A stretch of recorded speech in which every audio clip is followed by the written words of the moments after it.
Ako si Lorlyn Garcia Velarde, hatid sa inyo ang mga naging kaganapan nitong nagdaang linggo dito sa News Force Weekend.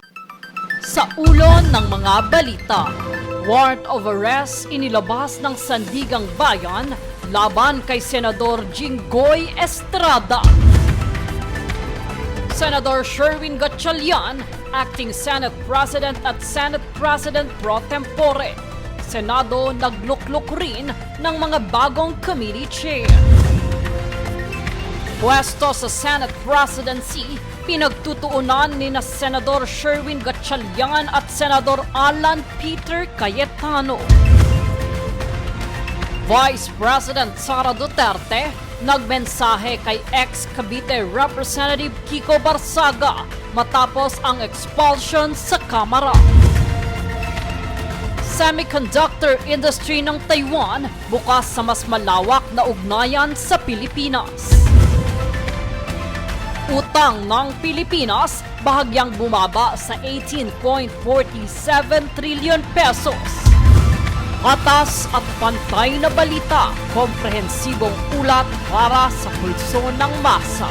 Ito ang News Force.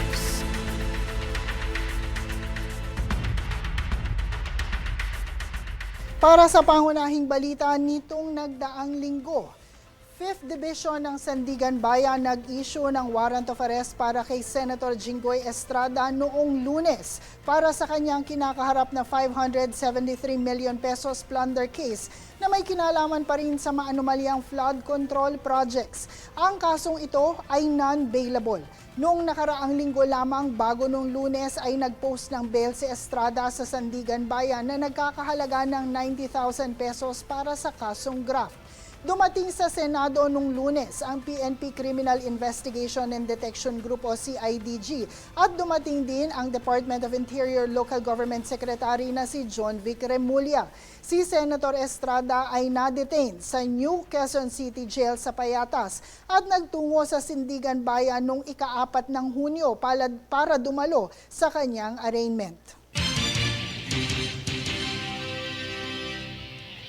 Kaugnay nito, Presidential Spokesperson Yuse Claire Castro binigyang linaw na ang naganap noong Lunes ay pag-aresto kay Senator Jinggoy Estrada at hindi ito voluntary surrender.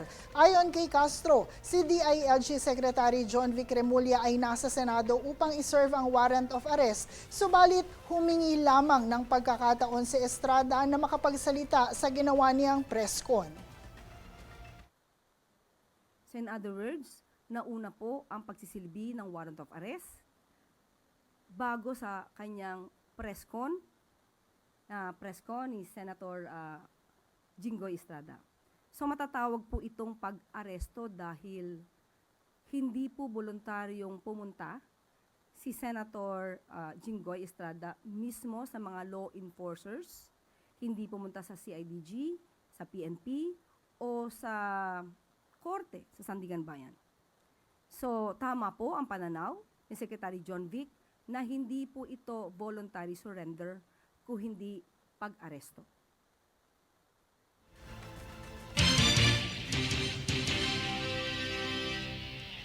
Samantala, may bagong Senate pro tempore na siya na ring acting Senate President ang Senado sa katauhan ni Senator Win Gatchalian. Matapos ang 2 araw na walang sesyon nitong nagdaang linggo, nakabuo ng 12 senador na present sa naging plenary session noong Miyerkules bandang alas 3:20 ng hapon.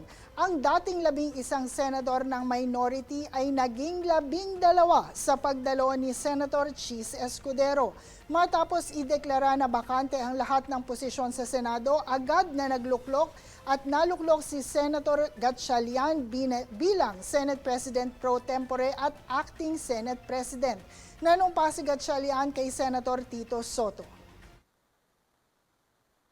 Before we adjourn, ladies and gentlemen, the Chair would like to state for the record that we are compelled to call the session to order today. After the Senate adjourned on May 26, 2026, session was scheduled to resume on Monday, June 1, 2026, and on Tuesday, June 2, 2026. But the former Senate President failed to appear in both instances.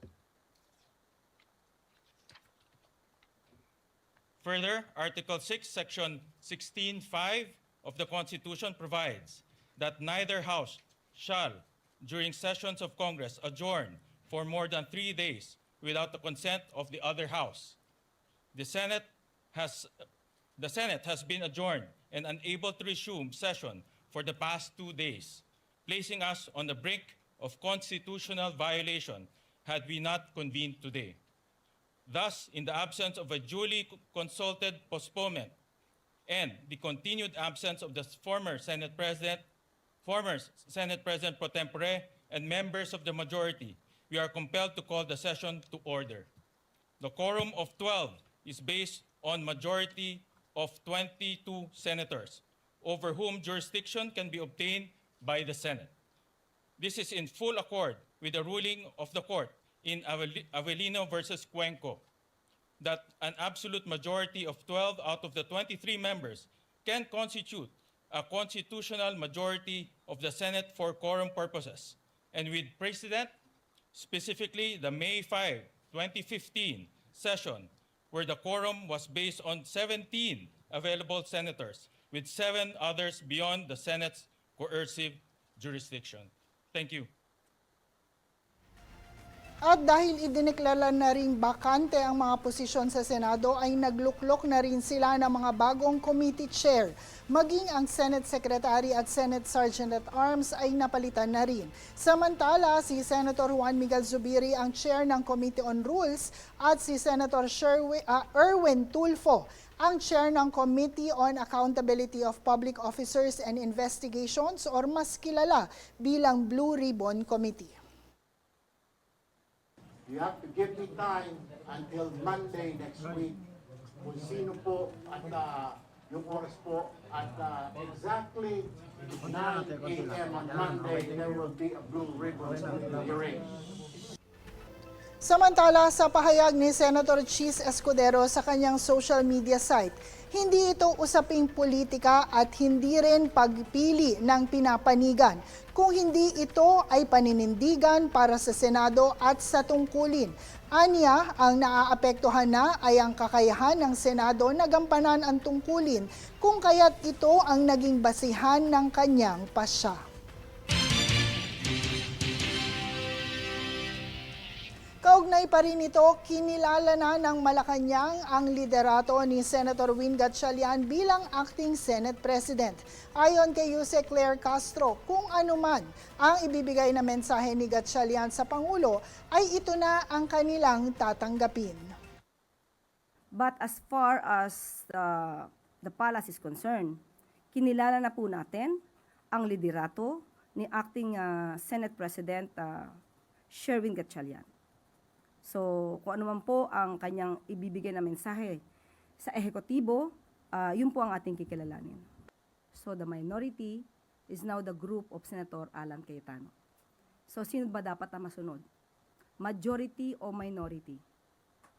Kung mayroong mangyayaring botohan, mayroong mangyayaring pagdidesisyon, kaninong boto ang dapat manaig? Minority ba o majority? Siyempre, majority rules. Ito na rin po ang sinabi, isi-cite ko na rin po ang kaso ng Avellino versus Cuenco. May parte po doon sa desisyon na napaka-importante at babasahin ko po sa inyo.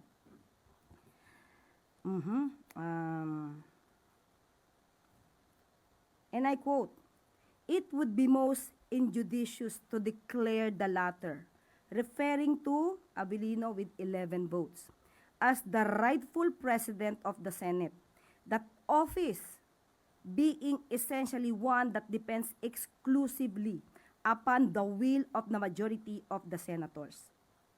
The rule of the Senate about tenure of the president of that body being amenable at any time by that majority." So I'm just citing the ruling based on Avellino versus Cuenco. So mas papanigan ang botohan ng kinapapalooban ng majority kaysa sa minority. Bakit mo nga naman kikilalanin ang isang Senate President na hindi na sinusuportahan ng majority?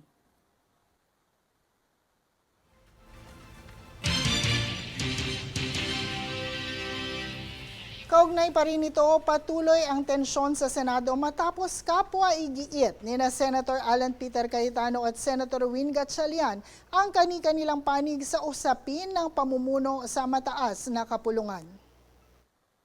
In the absence of a Senate President, I can perform the duties para hindi nahihinto yung administrative issues dito sa Senado. In fact, after nito, kakausapin ko yung Execom para masigurado na tuloy-tuloy ang trabaho natin. No?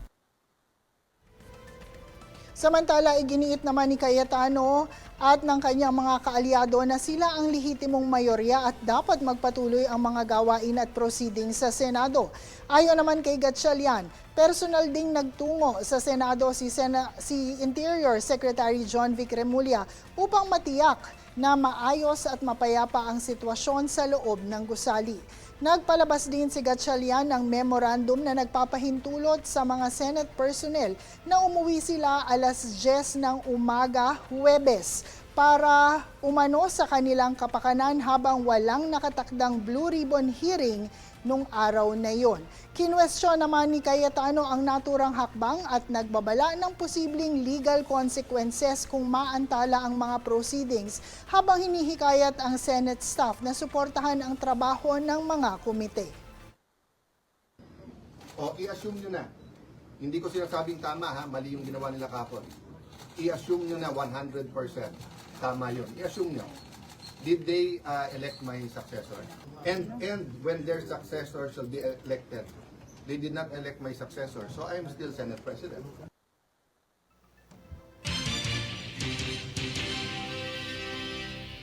Dumako naman tayo sa iba pang balita. Nilinaw ng Malacanang na ang panukalang pagpataw ng 240 pesos immigration fee para sa mga traveler na papasok at lalabas ng bansa ay nananatili pang pinag-aaralan at wala pang anumang desisyon ukol dito.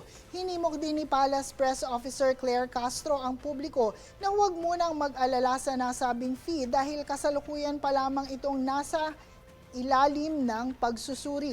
Ang nasabing fee ay inihain ng Bureau of Immigration o BI ay upang makatulong umano sa mas ligtas, mas moderno at upgraded border control at monitoring system ng immigration. Samantala, habang patuloy na bumabangon ang industriya ng baboy sa Pilipinas mula sa pinsalang dulot ng African Swine Fever o ASF, pinag-aaralan ngayon ng Department of Agriculture ang ilang makabagong teknolohiyang ginagamit sa Taiwan.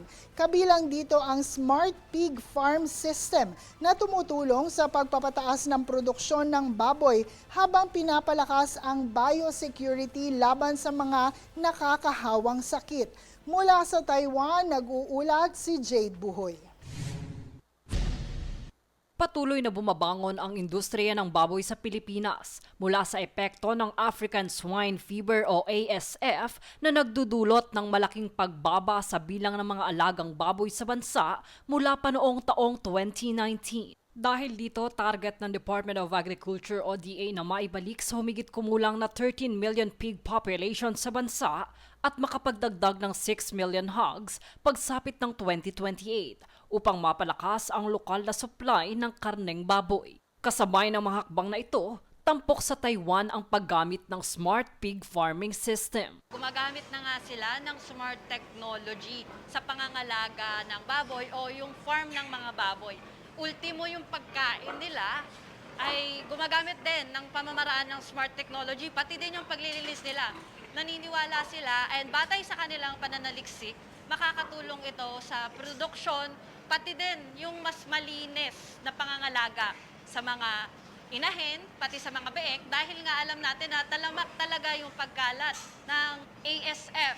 May mga sensor na nakalagay sa kulungan upang bantayan ang temperatura, halumigmig at kalidad ng hangin, habang otomatikong inaayos ng sistema ang bentilasyon at iba pang kondisyon sa paligid ng mga hayop. Bago makapasok sa naturang farm, kinakailangan munang maglinis ng mga tao rito na mayroon ding disinfection system sa mga pasukan bilang dagdag na proteksyon laban sa mga sakit tulad ng ASF. Sa pagpapakain naman, gumagamit sila ng computerized feeding system at precision nutrition technology upang maibigay ang tamang sustansya batay sa edad, timbang at kondisyon ng bawat baboy. Gamit ang teknolohiya, natutukoy din kung gaano kadalas kumain ang bawat hayop upang masubaybayan ang paglaki nito. Ang kada inahing baboy dito ay kumakain ng 4 na beses sa isang araw, sapat upang mapanatili ang produksyon ng gatas para sa kanilang mga biik.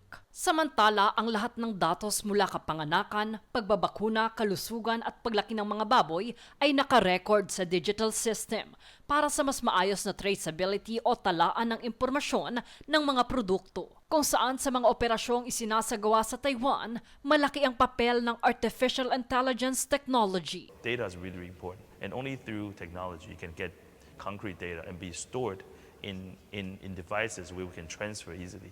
So these are the things that are really critical for the success of future farming. Sa pamamagitan ng timbangang AI-generated at may 3D sensors, nalalaman ang timbang at paglaki ng mga baboy nang hindi na kinakailangang obserbahan ng matagal gaya sa nakasanayang timbangan. Natutukoy rin ng sistema ang mga pagbabago sa kilos ng mga baboy na maaaring senyales ng sakit o stress, pati na rin ang mga apektadong kulungan upang maiwasan ang pagkalat ng sakit sa buong pasilidad. Bahagi rin ng kanilang smart farming system ang paggamit ng circular economy approach sa pamamahala ng mga basura. Ang wastewater mula sa operasyon ay nililinis at nire-recycle para magamit muli sa paglilinis ng pasilidad, habang ang dumi ng baboy ay ginagawang organikong pataba para sa mga sakahan. Dahil dito, nababawasan ang greenhouse gas emissions at ang epekto ng operasyon sa kapaligiran. Ginagamit din ang mga nakuhang biogas mula sa smart biogas system upang makalikha ng kuryente na tumutulong sa pagpapatakbo ng pasilidad at nagpapababa ng paggamit ng iba pang pinagkukunan ng enerhiya.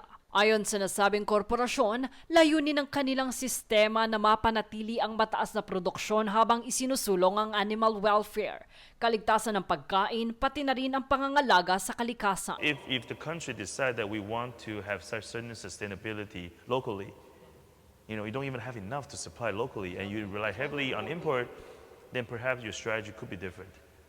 Could be different because you want the animals to flourish first. Kabilang sa kanilang mga prioridad ang pagbawas ng polusyon, pagpapababa ng carbon footprint ng produksyon at pagtataguyod ng mas kapani-panatiling agrikultura. Naniniwala rin silang mahalaga ang katapatan at responsableng produksyon upang mapanatili ang tiwala ng mga mamimili. Isa sa mga pamantayang ginagamit ng Taiwan na maaaring magsilbing modelo para sa Pilipinas ay ang Digital Traceability System, kung saan natutunton ang buong proseso ng produksyon ng karne mula sa bukid hanggang sa pamilihan upang matiyak ang kalidad, kaligtasan at kumpiyansa ng mga mamimili. Naghahatid ng impormasyon mula dito sa Taiwan, Jade Buhoy, nag-uulat para sa Golden Nation Network. Susunod sa News Force. PBBM pinatibay ang adhikain ng pamahalaan para sa pantay at inklusibong lipunan ngayong Pride Month. Blue Ribbon Committee sa pangunguna ni Senator Pia Cayetano tinuloy ang pagdinig kung saan naging witness ang 18 ex-Marines. Sexist remark ni Representative Suntay kinondena ng Kamara. Manatiling nakatutok para sa higit pang mga balita sa pagbabalik ng News Force.